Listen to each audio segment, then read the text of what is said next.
You call your dog's name. Once, twice, maybe even a third time.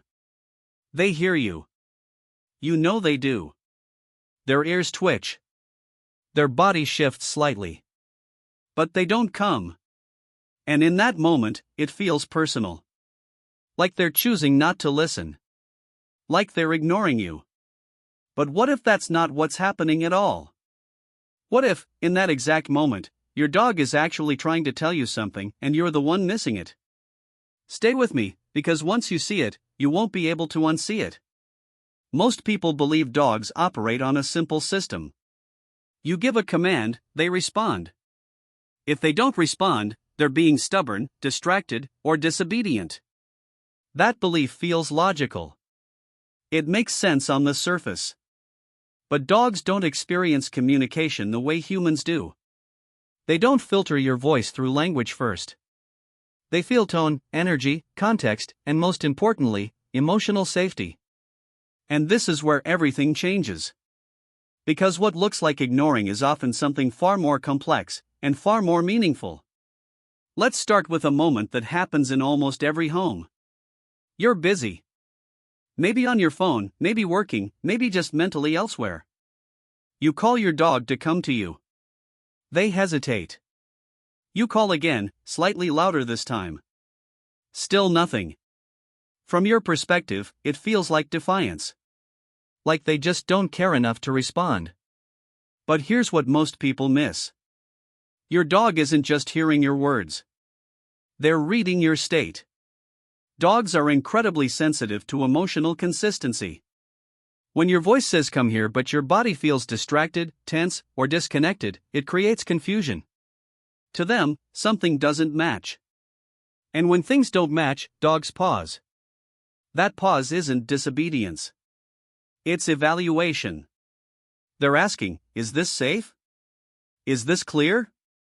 Is this the same person I trust to guide me right now? We'll come back to that idea later, because it becomes even more important. Now imagine another situation. Your dog is lying across the room. Calm. Relaxed. Maybe even half asleep. You call their name. They look at you, but don't move. This one feels even more frustrating. They clearly heard you. They even made eye contact. And then, nothing. It feels like a choice. But here's the reality. In the dog's world, movement has meaning. When a dog chooses not to move, it's often because their current state feels safe, complete, and balanced. You're asking them to break that state, but you haven't given them a compelling reason why. To humans, your voice alone should be enough. To a dog, motivation is layered. Energy. Intention. Emotional connection. If those elements don't align, they don't see urgency. They don't see purpose. So they stay. Not because they're ignoring you, but because, in their mind, nothing is actually happening that requires a response. But here's where it gets deeper. There are moments when your dog doesn't come, not because they're calm, but because they're overwhelmed. Let's say you've just come home after a long day. You're excited to see them. You call them with high energy, maybe even loud enthusiasm. And instead of running to you, they hesitate. Or move slowly. Or avoid direct eye contact. It feels confusing. Shouldn't they be excited too? But emotional intensity can be overwhelming for dogs, especially if it feels unpredictable. When your energy spikes suddenly, it can trigger uncertainty instead of joy. So your dog pauses. They lower their movement. They soften their gaze. Sometimes they even turn slightly away. Not because they don't love you, but because they're trying to regulate the moment. They're asking, how should I respond to this energy? And until they figure that out, they don't move. Now here's something most people never consider. Sometimes, your dog doesn't respond, because they've learned that responding doesn't always lead to something good. Think about it. How many times have you called your dog, and then immediately done something they don't enjoy? Maybe it's bath time. Maybe it's leaving the park. Maybe it's ending playtime. Over time, dogs build associations. They don't just hear your voice, they remember what usually comes after. So when you call them, they hesitate. Not out of defiance, but out of anticipation. They're thinking, last time I went, something ended. And suddenly, coming to you doesn't feel like a reward. It feels like a loss. This is where trust starts to shift. Because from your perspective, they're not listening. But from their perspective, they're making a decision based on past experience. And that decision is logical. But wait, there's another layer. And this one is subtle. Your dog might not respond, because they're actually communicating back to you. Dogs don't use words. They use space, movement, stillness, and timing. When your dog pauses instead of coming, that pause itself is a message. It might mean, I'm unsure. It might mean, I need a moment. Or even, I don't feel fully comfortable right now. But because we expect immediate obedience, we often ignore that message. We repeat the command. Louder. Firmer. And in doing that, we miss the conversation entirely. Because what looks like silence is actually communication. And once you start seeing it that way, everything begins to change. Now let's return to something we touched on earlier. Consistency. Dogs don't follow words. They follow patterns. If your tone, energy, and behavior shift unpredictably, your dog starts relying less on your voice and more on context. So when you call them, they don't just react instantly. They analyze your posture, your facial expression, the environment, the emotional tone. And if any of those feel unclear, they wait. That waiting is not resistance. It's intelligence. But here's what most people get wrong. They interpret that intelligence as stubbornness.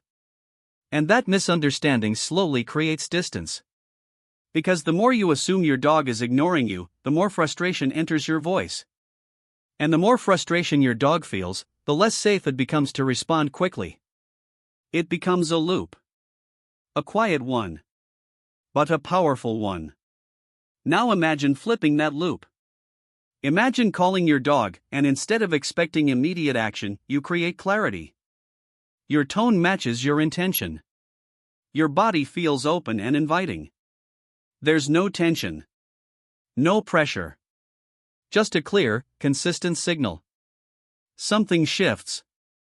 Your dog doesn't hesitate as much. They don't pause to analyze. Because they already understand. And understanding creates trust. Trust removes hesitation.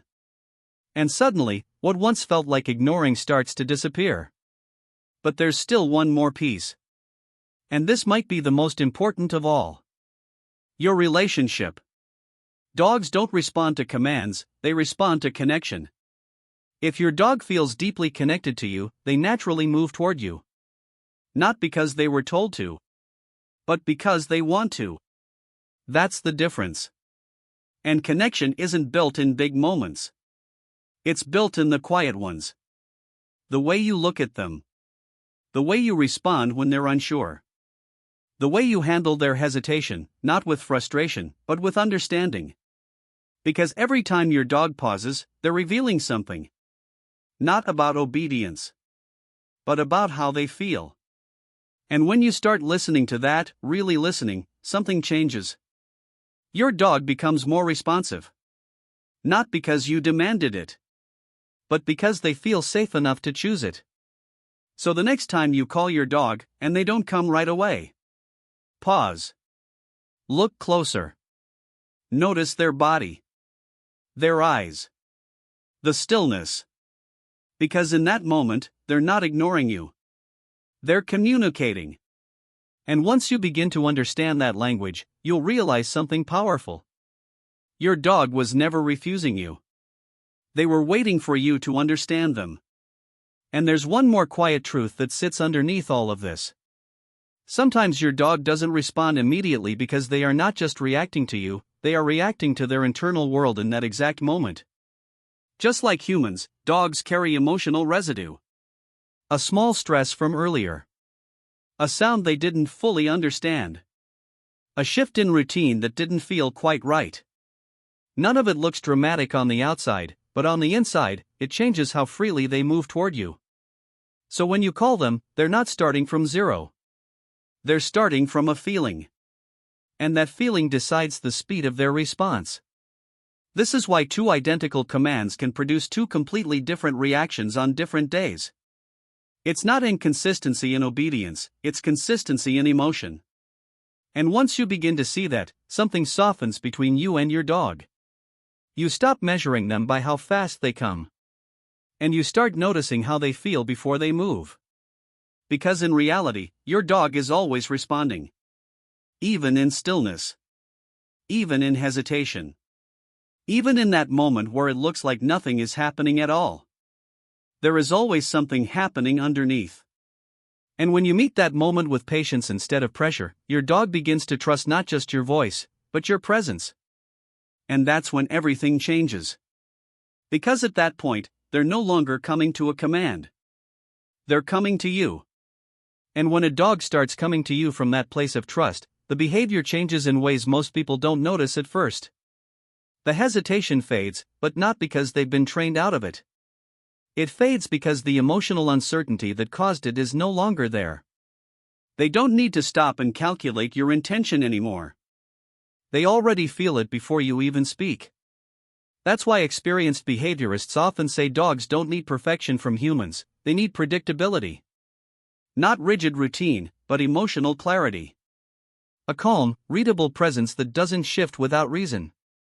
So the next time your dog doesn't listen, don't rush to repeat the command louder. Watch first.